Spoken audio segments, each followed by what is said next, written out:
दोस्तों, भगवान श्री कृष्ण वास्तुशास्त्र का विशिष्ट ज्ञान रखते थे। उन्होंने धर्मराज युधिष्ठिर को समय समय पर वास्तुशास्त्र का ज्ञान दिया था।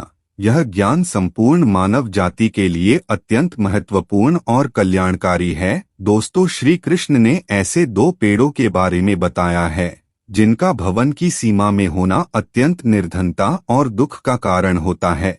ऐसे घर में निवास करने वाले लोगों की कभी उन्नति नहीं होती है।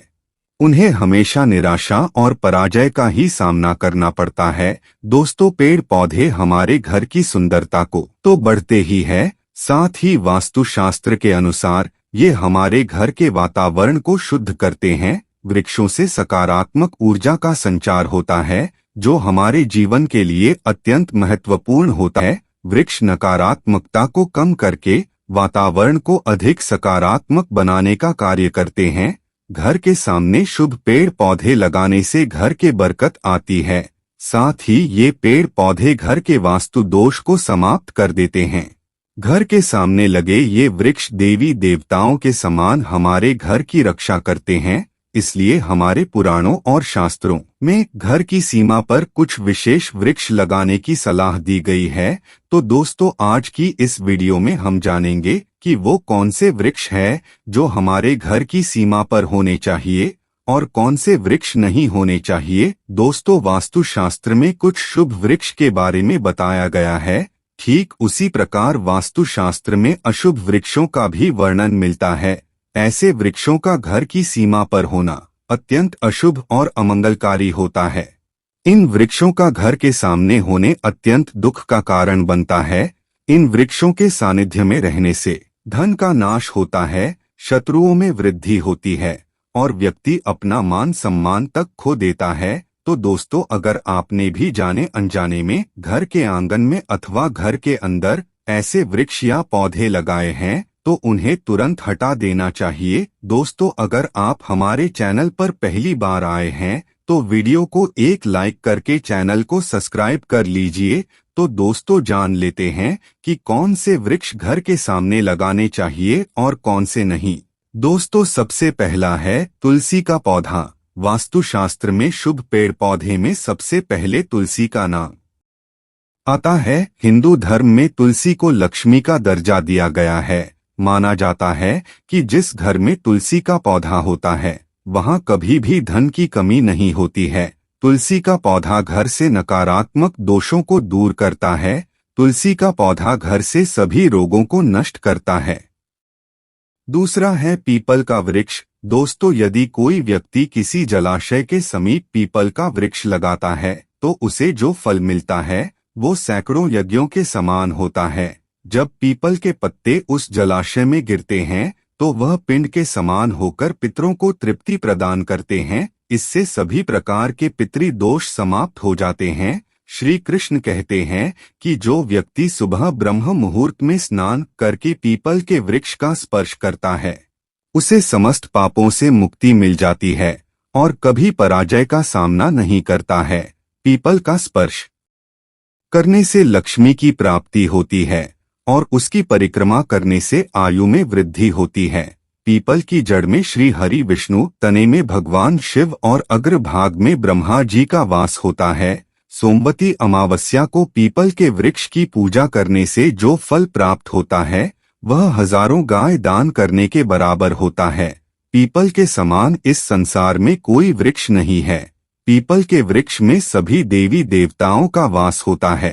पीपल के रूप में इस सृष्टि पर स्वयं श्री हरि विष्णु विराजमान है। पीपल के वृक्ष को चोट पहुंचाना अथवा पीपल की टहनियों को तोड़ना या काटना महापाप है। ऐसा मनुष्य एक कल्प तक नरक की यातनाओं को भोगता है और जो मनुष्य पीपल को जड़ से उखाड़ता है उसे कभी नरक से मुक्ति नहीं मिलती। तीसरा है आंवले का वृक्ष। श्री कृष्ण कहते हैं कि आंवले का वृक्ष समस्त लोकों में प्रसिद्ध तथा परम पवित्र माना जाता है। आंवले का वृक्ष लगाने से स्त्री व पुरुष जन्म और मृत्यु के बंधन से मुक्त हो जाते हैं। ये पवित्र फल भगवान विष्णु को अत्यंत प्रसन्न करने वाला एवं शुभ माना गया है। आंवले का सेवन करने से सभी रोगों से मुक्ति मिलती है। आंवले का जल पीने से रोगों का नाश होता है।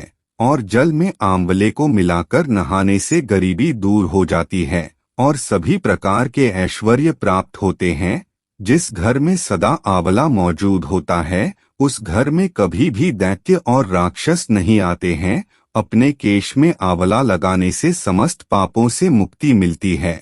जिस घर के सामने आंवले का वृक्ष होता है उस घर में साक्षात लक्ष्मी नारायण निवास करते हैं। चौथा है अशोक का वृक्ष। दोस्तों, पद्म पुराण के अनुसार अशोक के वृक्ष में अप्सराओं का निवास होता है। यह वृक्ष सभी प्रकार के शोक को नष्ट करने वाला होता है। इस वृक्ष घर के आसपास लगाने से घर में सुख शांति बनी रहती है। अशोक का वृक्ष शीतलता और यौवन प्रदान करने वाला होता है।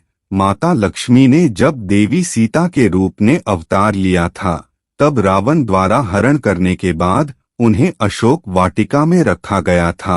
उस दौरान अशोक के वृक्ष ने देवी सीता की बहुत सेवा की थी, जिसकी वजह से देवी सीता ने अशोक के वृक्ष को ये वरदान दिया था कि जिस भी जगह अशोक का वृक्ष होगा उस स्थान पर उनका सदैव निवास होगा।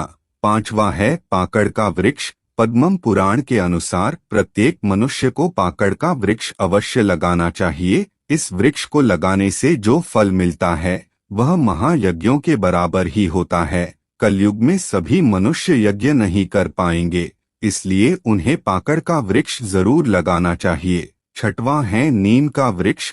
पद्म पुराण के अनुसार नीम का वृक्ष लगाने से सूर्य देव प्रसन्न होते हैं। नीम का वृक्ष आयु प्रदान करने वाला माना गया है।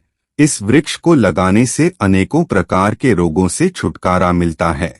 माता लक्ष्मी को नीम के पत्ते अत्यंत प्रिय होते हैं, इसलिए वह हमेशा नीम के पेड़ में निवास करती है और घर के सामने नीम का वृक्ष रोपण करने से घर में सदैव धन संपत्ति बनी रहती है। सातवां है जामुन का वृक्ष।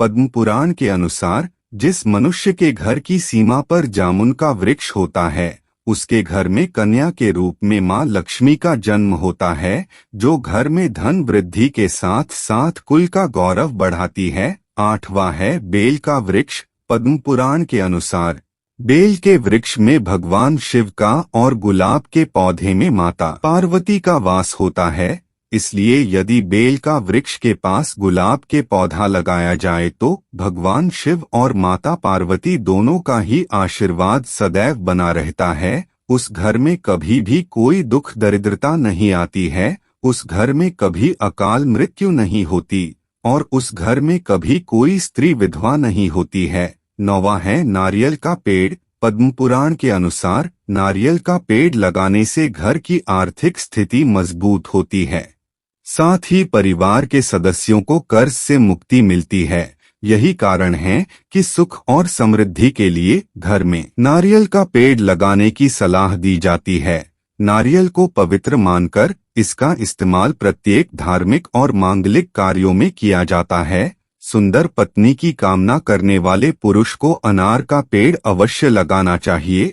पलाश का वृक्ष ब्रह्म तेज प्रदान करता है, इसलिए इसे अवश्य लगाएं। वंश वृद्धि और संतान प्राप्ति की कामना करने वाले मनुष्य को अंकोल का वृक्ष अवश्य लगाना चाहिए। यदि कोई व्यक्ति किसी रोग से ग्रस्त है तो उसे खैर का वृक्ष लगाना चाहिए। दोस्तों, ये जानकारी आपको कैसी लगी कमेंट करके बताएं। साथ ही वीडियो को लाइक करके चैनल को सब्सक्राइब कर ले और कमेंट में हर हर महादेव जरूर लिखे। अंत तक देखने के लिए धन्यवाद।